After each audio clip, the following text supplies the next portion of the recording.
Hey guys, this is Akmal Khan and welcome to our new video. आज की इस video में हम आपका बीकॉम थर्ड सेमेस्टर जो कि आपका 2022-23 का पेपर है। पेपर का नाम है बिजनेस रेगुलेटरी एंड फ्रेमवर्क। इसमें हम ये पूरा इसका पेपर डिस्कस करने वाले हैं एंड जितना भी क्वेश्चन होगा, कैसे पेपर बनता है, आपका एक आइडिया आपको लग जाएगा अगर आपने पेपर नहीं दिया हुआ है। सबसे पहले ये आपका सब्जेक्टिव पेपर है एंड ये आपका 75 नंबर का टोटल जो है ये पेपर है एंड इसके लिए आपको 3 घंटे मिलने वाले हैं। पहला नोट कह रहा है आपसे कि जितने भी क्वेश्चन हैं सारे क्वेश्चन कंपलसरी है, सभी क्वेश्चन आपको करने हैं।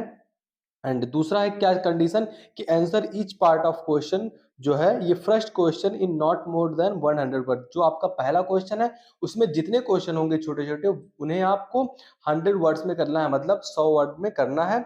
एंड जितने रिमेनिंग क्वेश्चन होंगे उनको आपको 800 शब्दों में करना है। ये दूसरा कंडीशन है। तीसरा कंडीशन है इसका कि जितने भी क्वेश्चंस दिए गए हैं उनके नंबर वहां उसके सामने लिखे हुए हैं कि कौन सा क्वेश्चन कितने नंबर का है। तो ये सारे क्वेश्चंस जो है नोट दिए गए थे।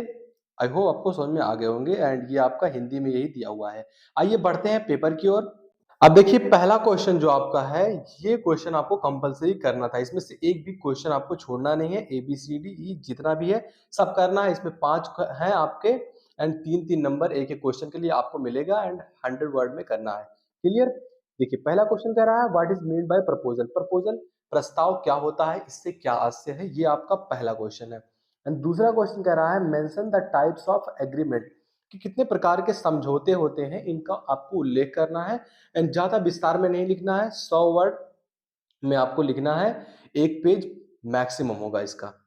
एंड आगे बढ़ते हैं। तीसरा क्वेश्चन कह रहा है आपका, तीसरा क्वेश्चन है व्हाट इज निगोटिएबल इंस्टॉलमेंट। निगोटिएबल इंस्टॉलमेंट क्या होता है ये आपको बताना है, तीसरा क्वेश्चन है। चौथा क्वेश्चन आपका है व्हाट इज इम्प्लाइड वारंटी।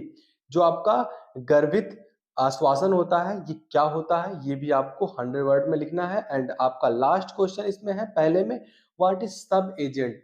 जो आपका उप एजेंट होता है, सब एजेंट होता है, वो क्या होता है ये आपको बताना है।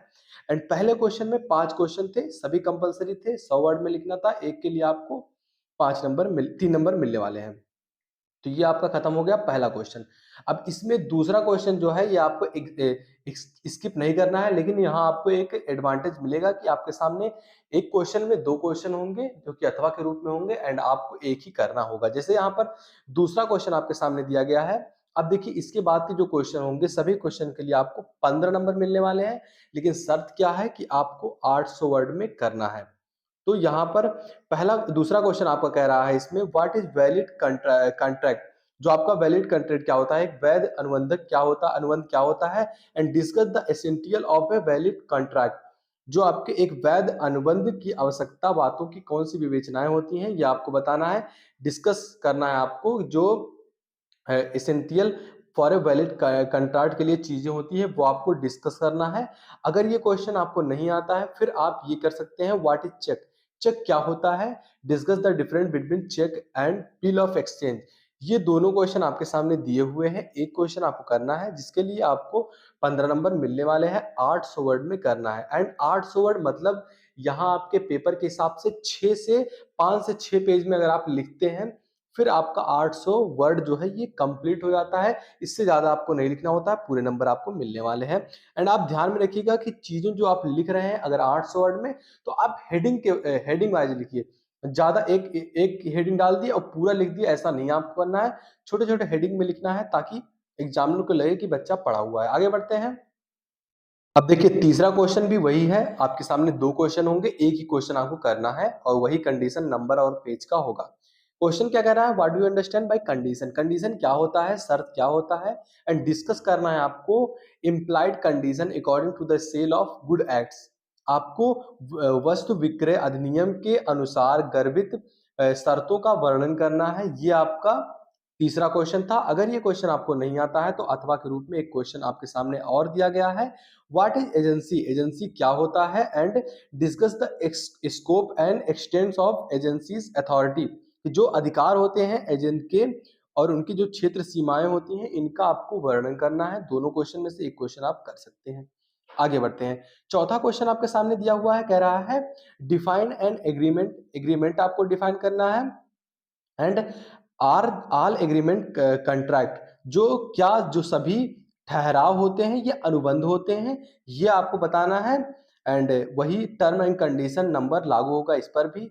एंड इसमें अगर ये क्वेश्चन नहीं आता तो आप ये भी कर सकते हैं कि what do understand by contract of sale, जो आपके विक्रय अनुबंध होते हैं से आप क्या समझते हैं। And state the characteristics of contract of sale, जो विक्रय अनुबंध की विशेषताएं होती हैं, कैरेक्टरिस्टिक्स होते हैं, वो आपको वर्णन करना है। दोनों क्वेश्चन में से एक क्वेश्चन आपको करना है। एंड आगे बढ़ते हैं। पांचवा एंड पेपर का आपका लास्ट क्वेश्चन है, कह रहा है what do you understand by competency से आप क्या समझते हैं।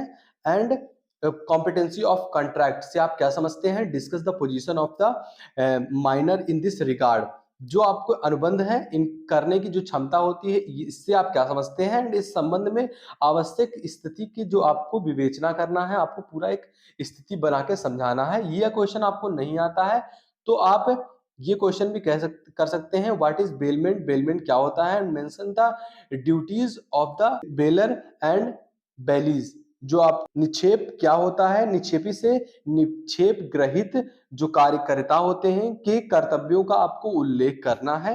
ये आपका पांचवा क्वेश्चन था।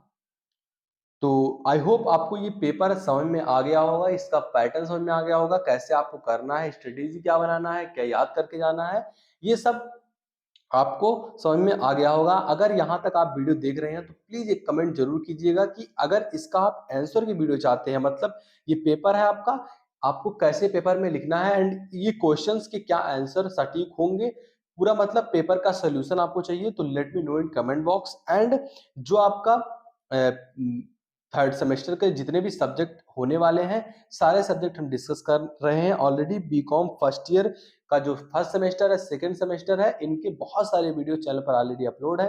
यानी कि जो बीकॉम आप कर रहे हैं, आपने कॉमर्स लिया हुआ है, तो ये चैनल आपके लिए इंपॉर्टेंट होने वाला है। तो मिलते हैं आपसे अगली वीडियो में किसी नए टॉपिक के साथ या फिर इसी के आंसर वीडियो के साथ। तब तक के लिए जय हिंद, जय भारत।